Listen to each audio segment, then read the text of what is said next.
दोस्तों, वास्तुशास्त्र में बहुत सारे नए नए कंसल्टेंट्स आ गए हैं। अभी 2-3 दिन पहले क्लाइंट के यहाँ बैठा हुआ था, तो उन्होंने किसी कंसल्टेंट को बुलाया था और वो कंसल्टेंट ने उनको बोला कि आप अपना जो पूजा रूम है उसको ईशान कोण में नहीं बना सकते।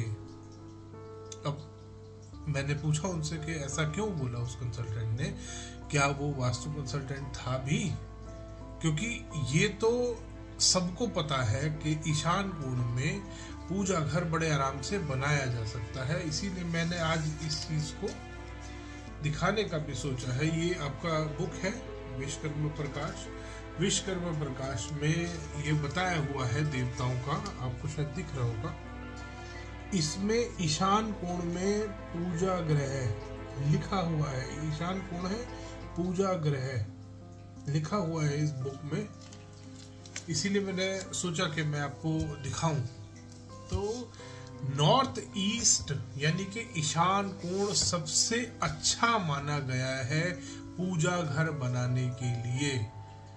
अब उस कंसल्टेंट ने मेरे क्लाइंट को बताया कि आप पूजा घर नॉर्थ ईस्ट में मत बनाइए, अपना ईशान कोण में मत बनाइए, क्योंकि वहां पर पूजा घर में जल भी आता है और अग्नि भी होती है, और वो आपके घर में नॉर्थ ईस्ट को जो वाटर एलिमेंट है उसको डिस्टर्ब करेगा अगर आपने नॉर्थ ईस्ट में अपने घर में पूजा रूम बनाया। अब या तो वो वास्तु कंसल्टेंट ठीक है या ये वेद ठीक है, जो वास्तु में जो सारे ग्रंथ और वेद है इतने सारे।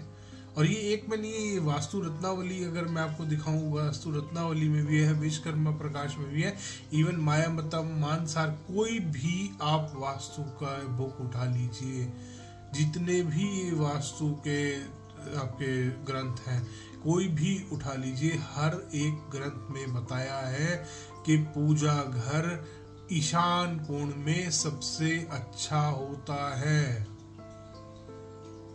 हर वास्तु कंसल्टेंट अपना अलग वास्तु कर रहा है। दोस्तों, मुझे समझ में नहीं आता कि इतना फ्रॉड करके, इतना दुनिया के साथ धोखा करके ये कंसल्टेंट कहाँ जाएंगे, क्या इनको मिल जाएगा?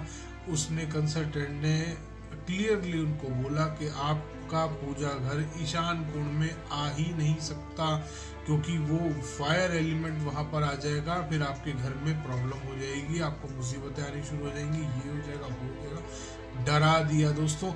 डर का वास्तु इतना ज्यादा लोगों ने बढ़ा दिया है, और इतना ज्यादा बढ़ा दिया है कि हर कोई डराने में लगा हुआ है। ईशान कोण में अब पूजा घर पे भी डराने लगे लोग।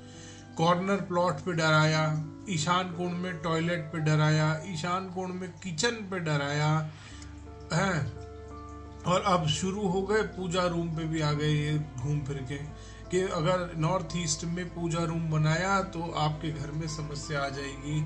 ईस्ट डायरेक्शन में, और वो भी ईस्ट से साउथ ईस्ट की तरफ चलते हुए, वहां पर पूजा रूम आना चाहिए। ये एक और नया वास्तु आ गया है दोस्तों मार्केट में। ऐसे चक्रों में ना पड़े।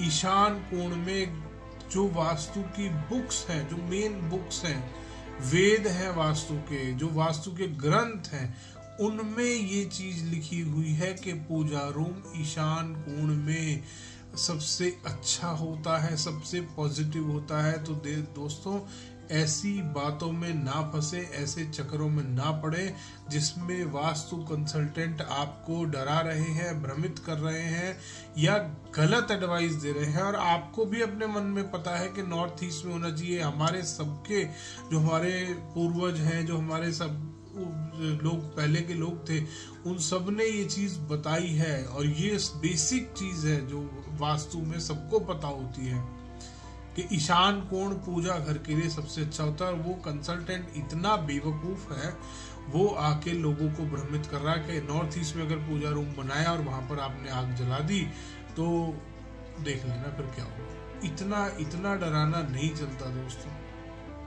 तो ऐसे बेवकूफ और अनपढ़ कंसल्टेंटों से बच के रहें, अपना ध्यान रखें और ऐसे बेवकूफी में कभी ना पड़े, ऐसे बेवकूफ कंसल्टेंटों से भी दूर रहें। धन्यवाद दोस्तों।